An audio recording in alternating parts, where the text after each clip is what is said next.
இல்லை டாக்டரு, எங்கள் ஆத்தால பொழைக்க வைக்க முடியாதுங்கிறது எங்களுக்கு புரியுது. உங்ககிட்ட இருக்கிற வசதியான மருந்து மாத்திரைகளை வச்சு ஊசிய போட்டு விடாம ஊசியெல்லாம் போட்டு, நான் சொல்றது என்னன்னா, நீங்க நல்லா தெளிவா கேட்டுக்கங்க. ஒரு 5 நிமிஷம் மட்டும் எங்க ஆத்தால பேச வைக்க முடியுமா? உங்க ஆஸ்பத்திரிக்கு நல்ல பேர் கிடைக்கும். என்ன சொல்றீங்க? என்ன ஊருக்கடத்தான பேசாரா? டாக்டர் இம்புட்டு அதானே சொன்னார். கம்மனரா டாக்டர் சொல்லுங்க. டாக்டர், இதெல்லாம் எங்க ஆத்தா மூளைக்கு எடுத்த போட்டா. இதுல ஏதாவது இடங்கிடம் தெரிய வாய்ப்பு இருக்கா?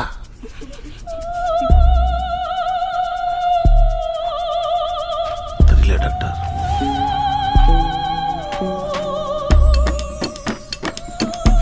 டிஸ்சார்ஜ் பண்ணிருங்க.